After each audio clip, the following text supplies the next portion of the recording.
Os meus olhos se elevam continuamente ao Senhor, pois Ele me tirará os pés do laço, da armadilha. Salmo 25 também, verso 15.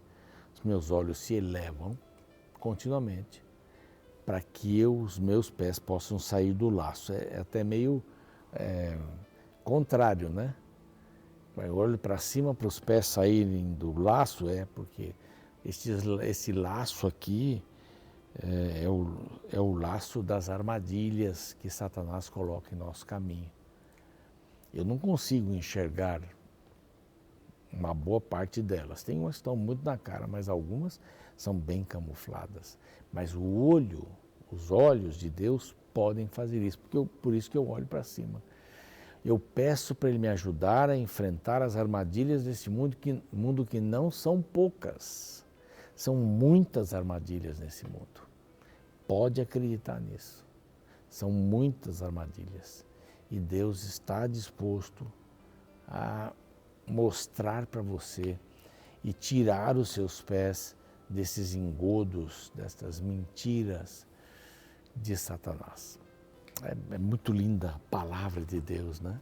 Esse é o programa Reavivados por Sua Palavra. A palavra mais importante aqui é a base de todo o nosso enredo, contexto. A palavra de Deus enche o nosso coração, nos traz alegria, reflexão, justiça, misericórdia, graça.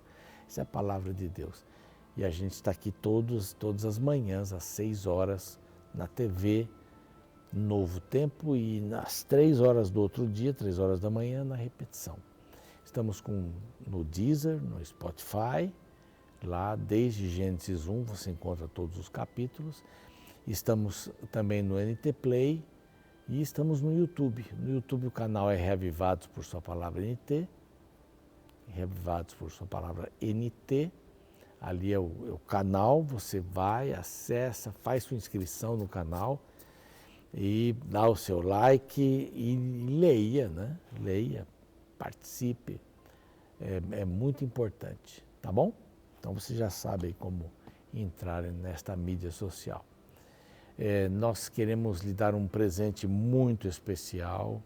É uma revista, um guia para estudar a Bíblia, que é um apoio dos Anjos da Esperança. Os anjos são fantásticos, eles nos apoiam financeiramente com suas ofertas e através disso nós podemos fazer uma porção de coisas aqui no Novo Tempo. Não é? Os equipamentos, o pessoal, os cursos bíblicos e tantas coisas boas que a gente tem aqui, tá bom? Essa revista é uma delas. Quer se tornar um Anjo da Esperança, está aqui um número de WhatsApp, você pode entrar em contato. E agora está aqui a revista, Curar ou a Cura do Pecado, uma revista muito bem elaborada, tenho certeza que você vai gostar porque ela é bem didática e é só pedir para este WhatsApp que aparece aqui na nossa tela. Tá bom? Já anotou? Muito bem. Peça a revista, ela vai chegar pelo correio. Bom, nós já entramos em Esther, vamos para o 2º capítulo. E eu espero que você não saia daí, porque já já a gente volta.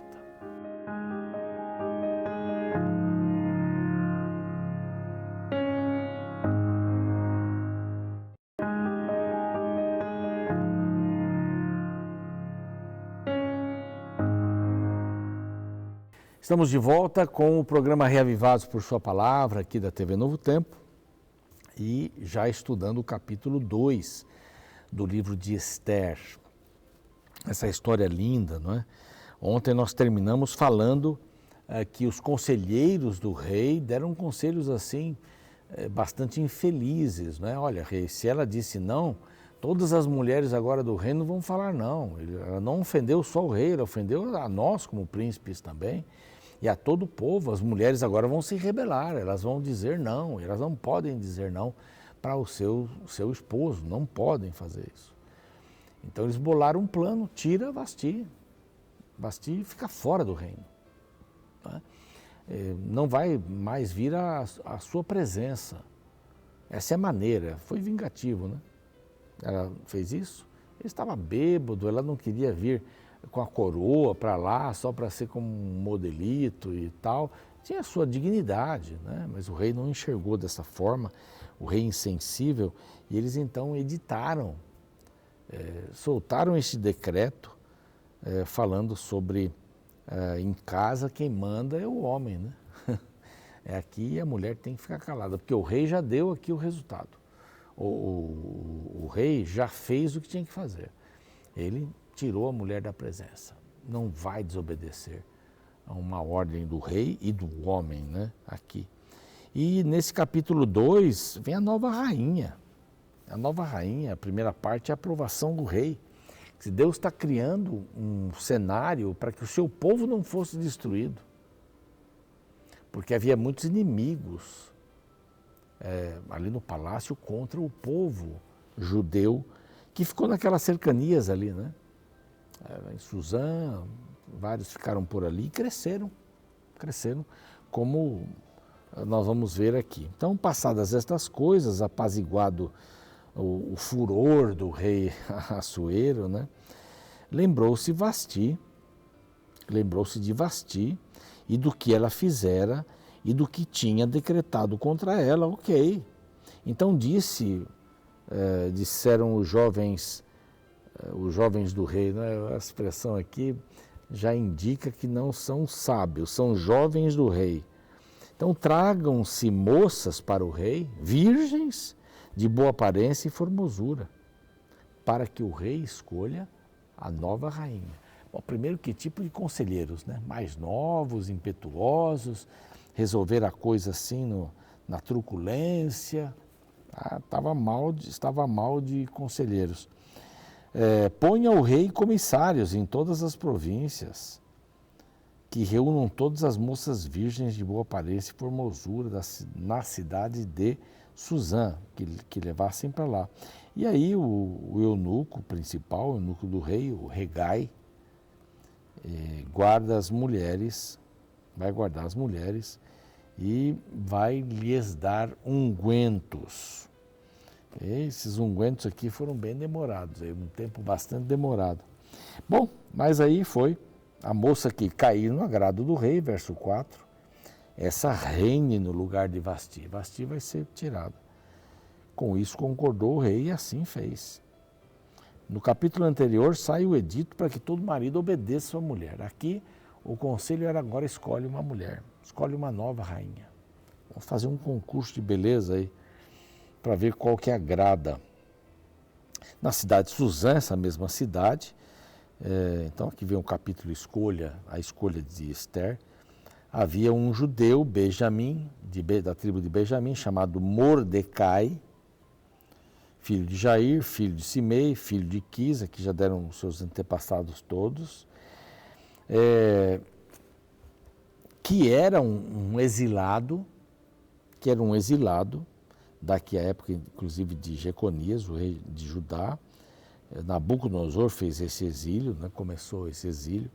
Então ele era um exilado, portanto judeu, e ele criara a Radassa, que vai receber o nome de Esther, filha do seu tio, a qual não tinha pai nem mãe, e era jovem, bela, de boa aparência e formosura. Tendo-lhe morrido o pai e mãe, Mordecai tomou-a por filha. Então, esse Mordecai também era um funcionário do rei e trabalhava junto à porta, como a gente vai ver daqui a pouco aqui. Na porta eram feitos os contratos, era venda e compra, e um tabelião, mais ou menos assim também, funcionava à porta. Então, ele era um funcionário do rei, até importante, né? Bom, ele criara a Radassa, que agora era Esther, né? Ele adotou. E falando de adoção, uma das coisas mais lindas que um casal pode fazer é adotar uma criança. Há muitas crianças sem pai nem mãe por aí, que precisam do amor, do carinho de alguém para abraçá-las, para conduzi-las para uma vida melhor, no sentido de ter alguém ao lado. Esse é muito importante. Ele a adotou. Que atitude bacana. Bom,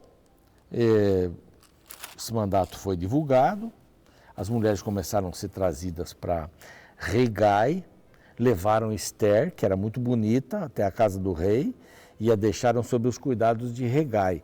Esse Hegai ficou encantado, era um eunuco, então, portanto, não tinha suas funções da genitália masculina, e ele ficou encantado.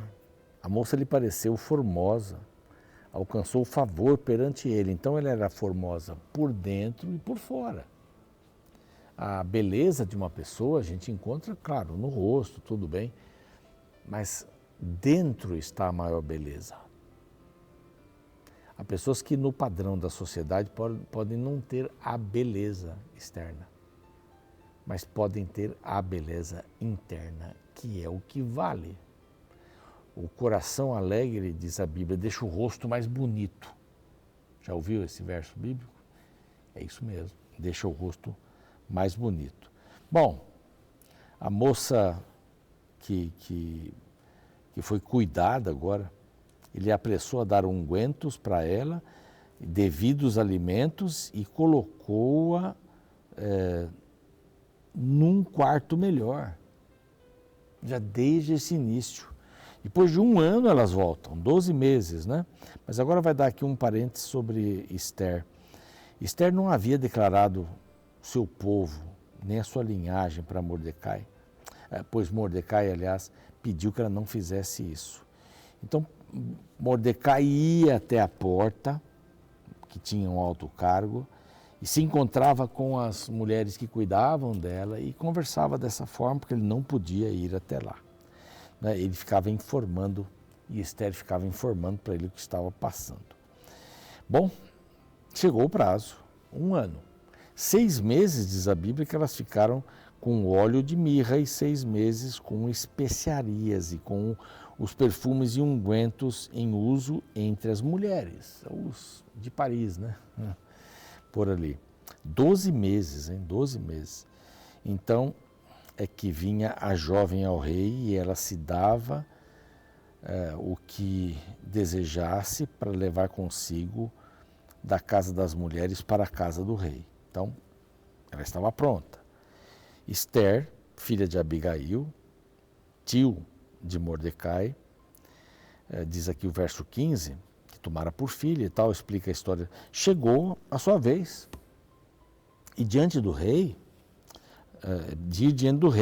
e nada pediu além do que Hegai, eunuco, guarda das mulheres, deu para ela. Ela foi do jeito que estava.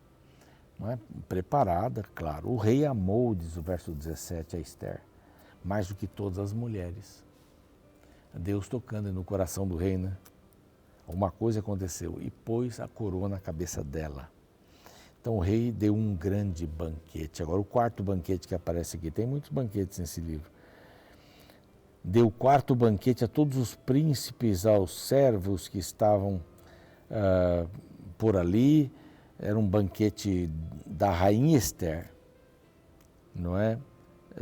Ele concedeu alívio às províncias, não precisavam mais mandar ninguém, e fez uma segunda reunião com as virgens para aproveitar algumas delas para os haréns, tanto dos príncipes como o harém dele também, mas a mulher escolhida, a rainha, era aquela, era uma só. Era uma só. Então Deus já está intervindo. Deus já está intervindo, porque alguma coisa vai acontecer contra o seu povo. Era uma garantia, um apoio para com o seu povo. O pai de Assuero foi Dario I, ele foi muito respeitoso para com os judeus. Muito respeitoso. E os persas eram respeitosos pelos outros povos, diferentemente de Babilônia e da Síria, então nem se fala. Então, eles respeitavam inclusive a religião, não é? Bom, ela não falou que era da linhagem judaica. Não falou. Bom, Mordecai, que ia à porta, né, trabalhar, né, sentado à porta do rei, o seu escritório, ele ouviu 2 eunucos conversando que queriam tirar a vida do rei Assuero. O Bigtan e o Teres, eram 2. Mordecai fez esse conhecimento chegar até Ester. Ester falou para o rei e disse que era Mordecai, o seu tio, o seu primo, que tinha descoberto isso. O rei se aprofundou e era isso mesmo. Eles iam matá-lo. Depois de 17 anos, acho por aí, né? O rei morreu assassinado. O rei acabou morrendo assassinado. Por causa dessa vida dele de gastança e tudo mais, né? Bom, mas o rei costumava dar à pessoa que deu uma notícia dessa presentes, posições e tudo mais, porque ele livrou o rei da morte. Só que o rei esqueceu de Mordecai, esqueceu. Ele investigou aquilo mesmo, os homens foram enforcados e ele se esqueceu de Mordecai. Não teve recompensa nenhuma. Aguarde, as coisas vão mudar daqui a pouquinho. Então Deus está criando uma situação, permitindo que essa situação pudesse invadir o reino, não é? O palácio do rei, para ajudar o seu povo. Deus sempre fala através dos seus filhos para o seu povo. Isso vai acontecer sempre. Acontecer sempre. Então vamos deixar aqui em suspenso e vamos esperar o capítulo 3, que vai aparecer um indivíduo aqui que vai colocar areia em toda essa história. E parece que não tem fim o que ele vai fazer. Mas Deus já estava preparado contra esse inimigo, adversário do povo de Deus. Bom, eu queria orar com você, pedindo a Deus algumas coisas, né? Que a gente tenha beleza interior, que a gente tenha um coração alegre para formosar o rosto, que a gente confie nos planos de Deus. Quem ia imaginar, que uma judia ia ser a rainha da Pérsia? Quem iria imaginar? Seria bem difícil, né? Mas Deus, ele vai trabalhando, a história está nas mãos de Deus, não se preocupe. Diria Billy Graham, né? Não se preocupe. Vai tudo terminar bem. Eu já li as duas últimas páginas da Bíblia, né? Vai terminar tudo bem. Ou ele fala da última página da Bíblia. Vai terminar tudo bem. Tá, tudo bem, não tem porquê. Você não foi lembrado, você não foi recompensado, não tem problema. Tudo isso vai contribuir aqui na frente para que a história fique mais emocionante. Vamos orar? Pai querido, nós pedimos que tenhamos a beleza interior, acima de tudo. Que possamos imitar a Jesus e segui-lo em cada momento da nossa vida. E saber que Ele está cuidando da história, que Ele está cuidando de cada um de nós. Então, ajuda-nos a fixarmos os nossos olhos em Jesus, para que isso possa ser cumprido em nossa vida. Cuidado, teu cuidado, tua misericórdia estejam sobre nós, em nome de Jesus. Amém. Muito bem, a gente vai ficando por aqui, o programa segue e amanhã vamos ter aqui o capítulo 3, né? É o capítulo 3 do livro de Ester. Até lá. Um conto intitulado Patinho Feio, da autoria do escritor dinamarquês Hans Christian Andersen, publicado pela primeira vez em 11 de novembro de 1843, contém uma história que gira em torno de um filhote de cisne negro que foi chocado no ninho de uma pata. Por ser diferente dos demais filhotes, o pobre animal foi perseguido, ofendido e maltratado por todos os patos e outras aves. Certo dia, uma família de camponês encontrou o Patinho Feio e ajudou-o a superar o inverno. Quando finalmente chegou a primavera, a família devolveu-o para o lago, onde ele abriu as asas e se uniu ao majestoso bando de cisnes, sendo então reconhecido como o mais belo de todos. A narrativa mostrou de forma interessante como a situação presente não tem o poder de definir o futuro. Esse mesmo tema é apresentado no segundo capítulo de Ester. A Bíblia narra que os servos do rei sugeriram um plano para encontrar uma nova rainha, um concurso de beleza. Mulheres bonitas de todo o império foram convocadas. Um dos servos do rei, chamado Mordecai, seguindo a ordem do rei, trouxe Hadassah, também chamada de Esther.